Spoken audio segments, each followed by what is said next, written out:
I did see on the hockey news, Sean Couturier makes a top 5 list, Charlie. Not a good one, though. It is the top 5 most untradeable contracts in the NHL. The thing I'll say about this, and listen, not everyone is like following along as closely, especially like a national publication.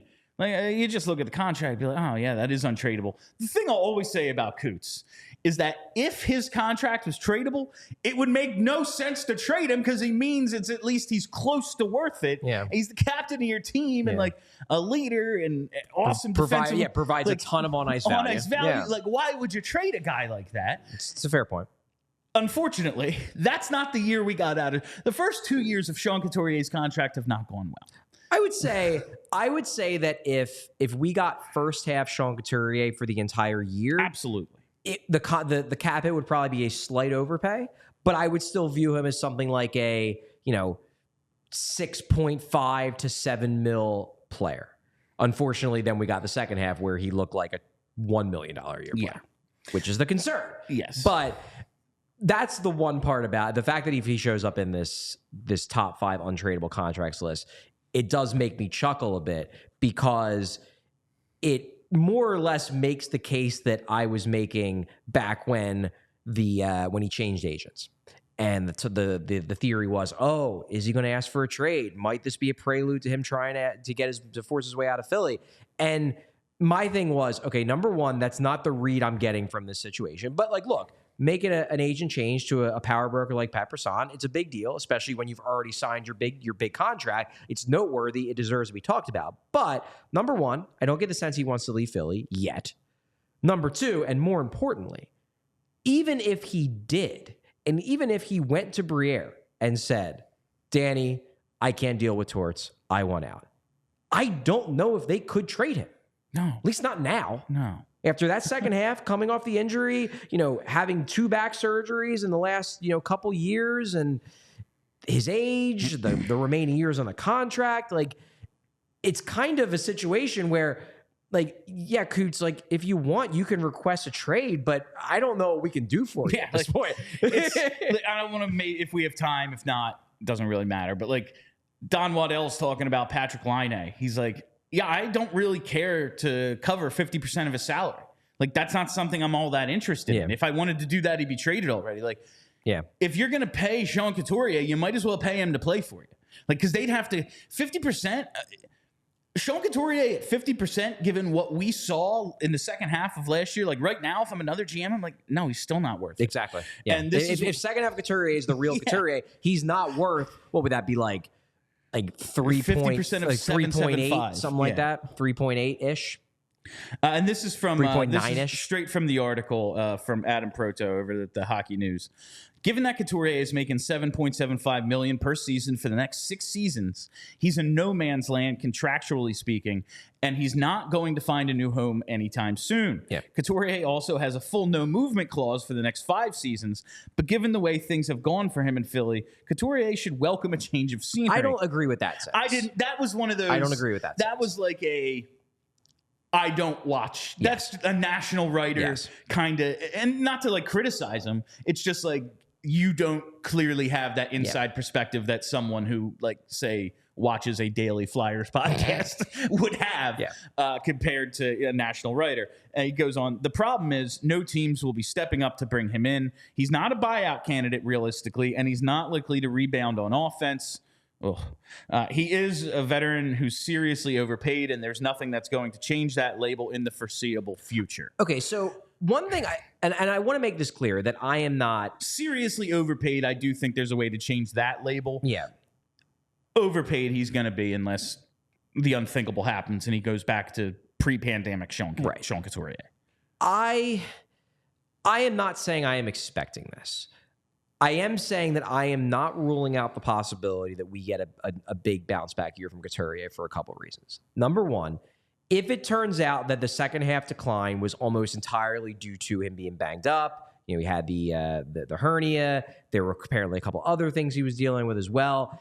If it was just that, and it wasn't aging, it was just he was playing through injury, it was Giroux with the hernia thing and played through it and looked like he was finished, and then turns out he wasn't. Holy shit, he scored 100 points. What do you know? That could be a plausible explanation. if he goes back to being first half Sean Couturier, who was a darn good player, drove play really well, scored probably at like I'd have to go back and look at the numbers, but my guess he was probably scoring something like a 60-ish point rate, like around that, 60 points over 82 games. Then if you add in the possibility of the power play getting better, because Couturier, like there are guys on this team, like guys like Farabee, guys like Tippett, where I don't quite know what their ideal fit on a power play is. I just don't know. Like, I think they can find it. I think they do have an ideal role on a power play. I just don't think that the coach has figured it out yet. Sean Couturier, on the other hand, he is a smart enough player that like he could rack up a ton of points on a Michkov-driven power play playing like anywhere. You could put him at the bumper. He succeeded there. You could put him at net front if you're using more of a dual net front, drop him below the goal line kind of role. You could put him on a flank, and he could probably do pretty well there too. He's smart enough and skilled enough where if he can skate, if he isn't completely cooked, he could pick up a lot of secondaries by just playing off Michkov, because like Couturier may be the only player on this team who like can think the game at the same level that Michkov can. And you can't tell me that if Couturier can get back to first half Couturier, that he can't find a way to be an integral part of a successful Michkov power play. I think it's possible. Before we finish this conversation, I just want to thank all of our PHLY diehards. I told everyone to sign up just a few minutes ago, but the ones who already have, we couldn't do what we do here without you at PHLY or all across ALLCITY. So thank you very much.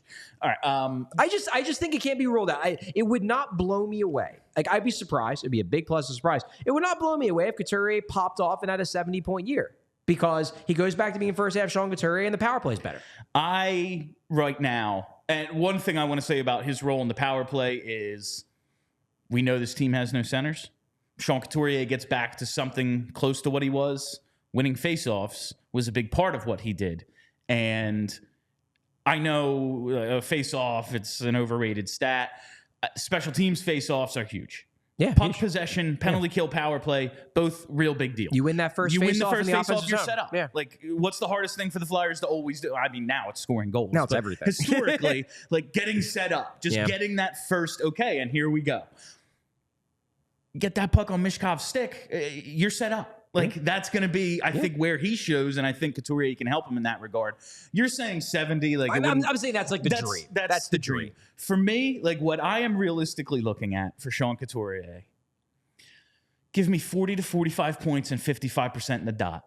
And you'll cool. deal. I will live with you being overpaid, because the one thing I'll agree with is especially not yet a buyout candidate. A lot of his contract signing bonuses real hard to buy out.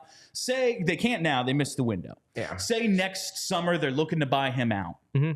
The 2025-26 cap hit would be $4.43 million, save about 3.3. Oh, okay, cool. You can live with that. Then the following then it would be 6.68 in 2026-27. That's, you save a little over $1 million. Then 2027-28, 6.933. You save $817K. You're saving nothing by buying them out for like the next 4 or 5 years. And then for 5 years after that, it's 683, like whatever. Yeah, that's a rounding error. Cool. But like, we're talking about through the end of the decade. Through the end of the 2020s, you're saving close to nothing. At that point, it's just like you might as well keep him. Might as well just see if he can have a good year. Yeah. Like one of those years. Yeah. Like, what's the point of buying him out if you're not saving any money? Yeah. Like, okay, we need the roster spot. For whom?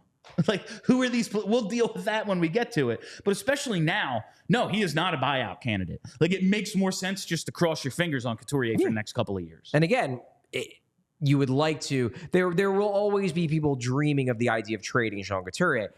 I'm not saying it is actually impossible. Maybe you get creative. And I do think that was part of Couturier's decision to switch to Brisson, because I think Couturier knows that, like, Couturier is not trying to get out, to be clear. And if you've listened to any of his interviews he's done this summer, it's abundantly clear they just named him captain. Like, he wants to be in Philly. He has roots here. He likes it here. He wants to make this work.